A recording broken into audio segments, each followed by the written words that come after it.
Good morning student.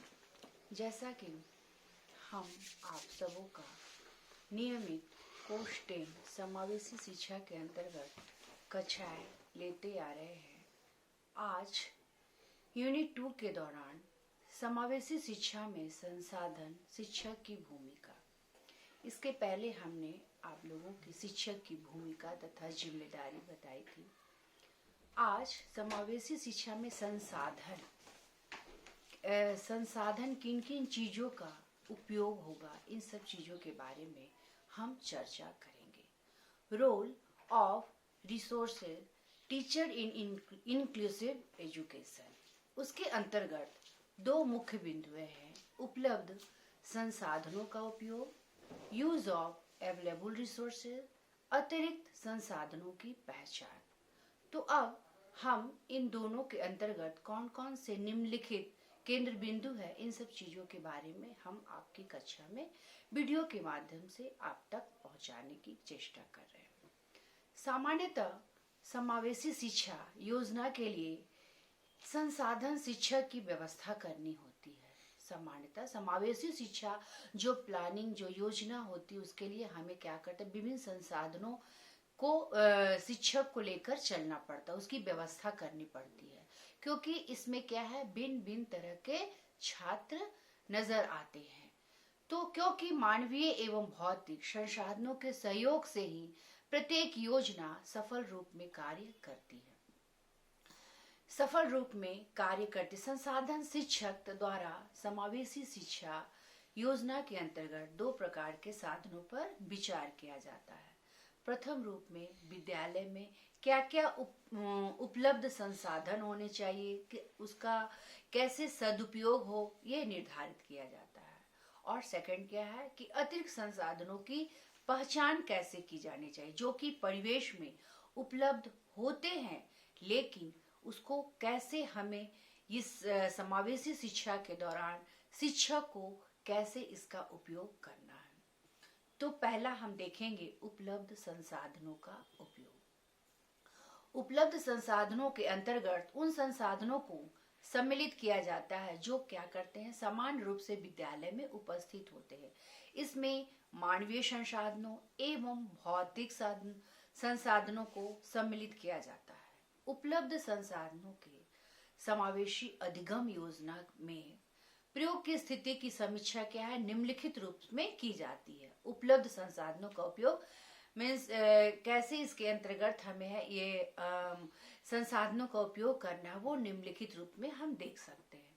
पहला, बालक तथा छात्र गुण। तो बालकों में देखिएगा कि भिन्न भिन्न प्रकार की कुशलताएं होती हैं, अभिवृत्ति होती है, रुचि होती है।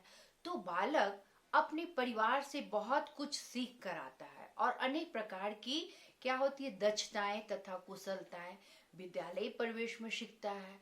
चित्रकला, अभिनय, संगीत, कथन एवं सिलाई कढ़ाई आदि योग्यताओं का प्रयोग शिक्षण अधिगम प्रक्रिया में करके छात्रों को इस योग्यता को क्या करना है, अन्य छात्रों के द्वारा भी सिखाया। जो छात्र मीन्स इस विषय से निपुण हो, है ना, वो कुशल हो और वो ज्यादा जान गए, तो वो क्या है, अन्य छात्रों में भी एक दूसरे को क्या करता है, हस्तांतरण रूप में, व्यवहार के रूप में सिखाया जाता है। दूसरा क्या है, समय सारणी, टाइम टेबल इनका क्या होना चाहिए। प्रत्येक विद्यालय के सफलतम संचालन के लिए सबसे पहले क्या जरूरत है, प्रत्येक विद्यालय के सफल होने का सबसे बड़ा क्या है, टाइम टेबल। उसका टाइम टेबल होना चाहिए, जिससे ये किस पर निर्भर करती है, शिक्षक की योग्यता पर निर्भर करती है। जैसे उदाहरण के लिए, जब अगर हम शिक्षक कक्षा में शांति पूर्व क्रियाकलाप संपन्न कराना हो, तो उसके लिए मध्यांतर के बाद अगर इस तरह के कार्य अगर बालक को दक्षतापूर्ण बताना है, तो हम क्या करते हैं, मध्यांतर मीन्स ब्रेक के बाद, है ना, लंच के बाद हम इस तरह के कालांश या कक्षा को चुनना चाहिए। क्योंकि मध्यांतर में क्या है, बच्चे खेलने कूदने, सुबह की अवस्था क्या करती है, बच्चे की जो पढ़ने की जो क्रिया रहती है वो उन्मुख होती है। लेकिन जब मध्यांतर के बाद, तो बच्चे में जैसे ही जब निरस्ता आती है, तो हम उसको क्या करें, खेलने कूदने के बाद शांतिपूर्वक क्रियाओं में क्या करते हैं, रुचि लेते हैं। थर्ड पॉइंट के क्या है वित्तीय व्यवस्था। वित्तीय व्यवस्था के अंतर्गत विद्यालय में उपलब्ध साधनों पर विचार करना चाहिए। इसके आधार पर समाकलित अधिगम की व्यवस्था करना चाहिए।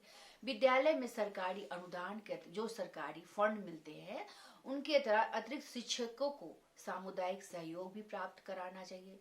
समाज के धनी वर्ग को भी विद्यालय से संबंध करके धनराशि की क्या करनी चाहिए, व्यवस्था करानी चाहिए, जिससे अधिकतम संसाधन है ना, अधिगम की जो प्रक्रिया है बालकों के लिए जो सीखने की प्रक्रिया है वो विद्यालय में समय समय पर क्या हो, सरकारी अनुदान और धनी वर्ग से हम विद्यालय को क्या करें, धनराशि की व्यवस्था करें और विभिन्न संसाधनों का उपयोग करते हुए हम क्या करेंगे, अपने विद्यालय में इन सब चीजों को उपलब्ध कराएंगे ताकि छात्र क्या है, विद्यालय की ओर आकर्षित हो। नेक्स्ट पॉइंट क्या है, फोर्थ पॉइंट, विद्यालय तथा कक्षा कक्ष की आधारभूत संरचनाएं, basic structure of school and classroom. Basic संरचना किसी चीज की नींव। तो कैसे हम जब तक किसी चीज की संरचना नहीं करेंगे तो विद्यालय, यहाँ पर विद्यालय और कक्षा कक्ष की संरचना को लेकर चलना है, तो उसमें हम अधिगम की प्लानिंग करते हैं। तो समाकलित योजना में, अधिगम योजना में विद्यालय अथवा कक्षा कक्ष की आधारभूत संरचना की क्या होती है, महत्वपूर्ण भूमिका होती है। जैसे कक्षा कक्ष में छात्रों के लिए बैठने की उचित व्यवस्था होनी चाहिए। उचित व्यवस्था के साथ गतिविधि के लिए उपयुक्त मैदान की व्यवस्था होनी चाहिए, मेज कुर्सी की व्यवस्था होनी चाहिए, प्रोजेक्टर की व्यवस्था होनी चाहिए। विभिन्न संसाधनों के द्वारा हम क्या करेंगे, विभिन्न संरचनाओं के द्वारा बच्चों को क्या करेंगे, ज्ञानवर्धक बातें बताएंगे। ठीक है, नेक्स्ट पॉइंट क्या है, प्रौद्योगिक उपलब्धता। विद्यालय में अनेक प्रकार के पत्र पत्रिकाएं एवं सूचनाएं क्या है, स्रोत उपलब्ध रहते हैं। लाइब्रेरी की भी व्यवस्था होती है। तो इंटरनेट के माध्यम से विद्यालय में सभी प्रकार की हम क्या करेंगे, सूचनाएं प्राप्त की जा सकती है, जिसमें संपूर्ण विश्व की सूचनाओं को क्या करेंगे, आवश्यकता के, संपूर्ण विश्व की आवश्यकताओं के अनुसार हम इन्हें क्या करेंगे, समय समय पर सूचनाएं देंगे और आवश्यकता के अनुसार उन सूचनाओं को कलेक्ट करते हैं और टीवी एवं सीडी प्लेयर के माध्यम से बालकों को विभिन्न प्रकार की गतिविधियों से क्या कराया जाता है, परिचित कराया जा सकता है। अब हम नेक्स्ट इसके दूसरा पॉइंट था अतिरिक्त संसाधनों की पहचान। तो अतिरिक्त संसाधन वे सभी संसाधन आते हैं जो कि परिवेश एवं प्राकृतिक वातावरण में उपलब्ध होते हैं। योग्य शिक्षक द्वारा इसको समावेशित अधिगम योग्यता में सहभागिता देने के लिए क्या करना पड़ता है, प्रेरित किया जाता है। प्रमुख अतिरिक्त संसाधनों का वर्णन निम्नलिखित रूप में किया जा सकता है। निम्नलिखित रूप में अतिरिक्त संसाधन, तो अतिरिक्त संसाधन का समुदाय, इसमें पहला पॉइंट क्या है, समुदाय, कम्युनिटी कैसी होनी चाहिए। तो पहले हम समुदाय को जाने कि इसमें व्यक्ति क्या करता है, अपनी आवश्यकताओं के अनुसार पूर्ति क्या करता है, समुदाय में करता है, क्योंकि मानव की आवश्यकताएं क्या है, अनंत है। तो वो इन आवश्यकताओं की पूर्ति के लिए कहा जाता है समुदाय में। और व्यक्ति व्यवहारों पर यदि समुदाय में प्रत्यक्ष रूप से नियंत्रण, कोई भी चीज का क्या है, मानवीय व्यवहार जब तक नियंत्रण कंट्रोल में नहीं रहता तो ये हमारा विकास नहीं होता। और यहाँ जो कम्युनिटी बनती है, समुदाय बनती है, वहां पर थोड़ा हम की भावना होती है, वी फीलिंग होनी चाहिए, ताकि बच्चे क्या कर सके, इसके तरफ आकर्षित हो और अतिरिक्त संसाधनों का उपयोग लाभान्वित हो और उपयोग कर सके। समुदाय के अंदर कुछ व्यक्ति इस प्रकार के होते हैं जिनका प्रयोग समाकलित अधिगम योजना में व्यापक रूप से किया जा सकता है, जिनका प्रयोग समाकलित अधिगम योजना में व्यापक रूप से किया जा सकता है। जैसे डॉक्टर हो गए, मोची सफाई कर्मचारी, डाकिया एवं पुलिस कर्मचारी आदि। समुदाय में क्या है, हर वर्ग के लोग आ जाते हैं। तो इस स्थिति में ये सभी समाकलित अधिगम योजना का अंग हो जाता है। स्वास्थ्य संबंधी कार्यक्रम में डॉक्टर को बुलाकर छात्रों को परिवेशीय स्वच्छता एवं संक्रामक रोगों से बचाव के बारे में हम बता सकते हैं। यहाँ तक आप लोग समझ गए होंगे। नेक्स्ट पॉइंट क्या है, अभिभावक, पेरेंट्स का इसमें क्या रोल है। अतिरिक्त संसाधन, जब तक माता पिता का सहयोग नहीं रहेगा बच्चे क्या है, कोई भी कार्य करने में निपुण नहीं होंगे। सबसे पहले क्या होता है, माता पिता और फैमिली का दायित्व होता है। तो अनेक बालकों के माता पिता क्या है, भिन्न भिन्न व्यवसायों से संबंधित होते हैं। शिक्षक द्वारा कृषि व्यवसाय से संबंध माता पिता को बुलाकर क्या करते हैं, कृषि संबंधी एवं इस क्षेत्र में वृक्षारोपण संबंधी जानकारी क्या करते हैं, अन्य छात्रों के द्वारा प्रदान की जा सकती है। इसी प्रकार किसी के माता पिता के साथ हलवाई की दुकान भी करते हैं, उससे विभिन्न प्रकार के स्वादिष्ट एवं स्वास्थ्यप्रद भोजन बनाने की व्यवस्था के बारे में भी ज्ञान प्राप्त करते हैं। फिर इस प्रकार शिक्षक द्वारा विभिन्न प्रकार की योग्यता अभिभावकों को विद्यालय में आमंत्रित करना है। कैसे, जब तक हम उसे शिक्षा में सरलता नहीं रहेंगे, विभिन्न तरह के खेल, संगीत, सिलाई कढ़ाई, बुनाई, व्यावसायिक चीजों पर हम क्या करेंगे, इसके बारे में भी ज्ञान प्रदान करेंगे, ताकि बच्चे क्या हो, अपनी शिक्षा को सरलतम रूप से समझ सके। अतिरिक्त संसाधन, अतिरिक्त स्थान, एक्स्ट्रा प्लेस कैसा होना चाहिए, अतिरिक्त स्थान कैसा होना चाहिए, क्योंकि अनेक अवसरों पर क्या हम देखते हैं कि शिक्षा द्वारा विशेष प्रकार की क्रियाओं के लिए अतिरिक्त स्थानों की आवश्यकता होती है। अगर हम इस तरह की क्रियाएं करेंगे जैसे कृषि, संगीत, खेल कूद, तो हमें क्या है, बहुत बड़ा प्लेस चाहिए। तो इसीलिए हम क्या करेंगे, यहाँ पर अतिरिक्त स्थान की आवश्यकता होती है और उसका प्रयोग हम करते हैं। जैसे कक्षा में सैद्धांतिक रूप से छात्रों को परिवेश क्या, स्वच्छता के बारे में ज्ञान प्रदान करना है। अभी बार बार क्या है, स्वच्छता पर ज्यादा ध्यान देना है।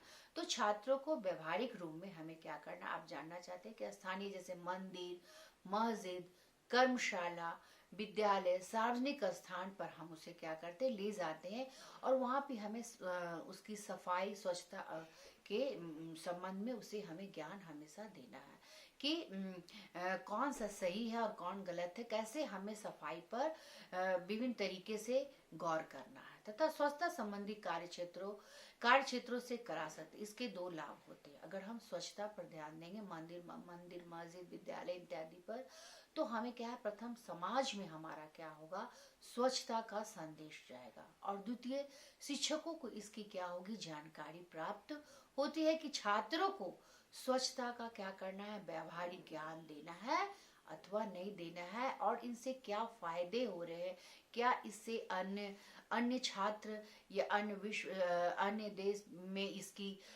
सुनवाई हो रही है, देश संदेश तक जा रहा है, दूर दूर तक जा रहा है, तो उससे हम ज्ञानवर्धक मिलेगी।